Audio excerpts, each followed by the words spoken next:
History of free wheel. In 1869, William Van Anden of Poughkeepsie, New York, USA, invented the freewheel for the bicycle.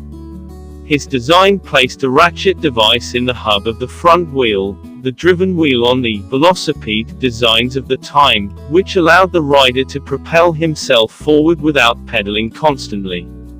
Initially, bicycle enthusiasts rejected the idea of a free wheel because they believed it would complicate the mechanical functions of the bicycle. Bicycle enthusiasts believed that the bicycle was supposed to remain as simple as possible without any additional mechanisms, such as the free wheel. Due to the lack of popularity for the free wheel, bike makers didn't continuously improve it for several decades. In 1899, American manufacturers developed the coaster brake, which let riders brake by pedaling backwards and included the freewheel mechanism.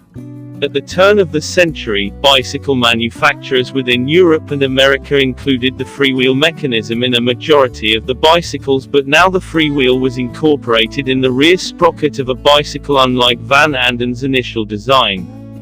In 1924, the French bicycle company, Le Cyclo, introduced a gear-shifting bicycle with a two-sprocket freewheel, which let riders to go uphill with more ease.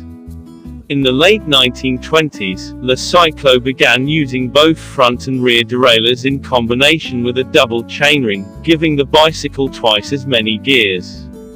In the early 1930s, Le Cyclo invented a four-sprocket freewheel, and several years later the company combined the four-sprocket freewheel with a triple chainring, giving the bicycle 12 gears. In the 1960s and 1970s, Japanese manufacturers introduced their own versions of the derailleur.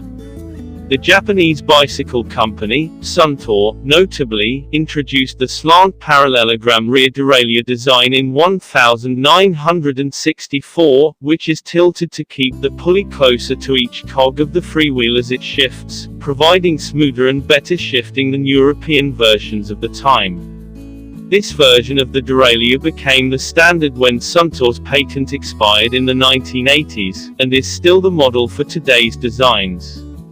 See also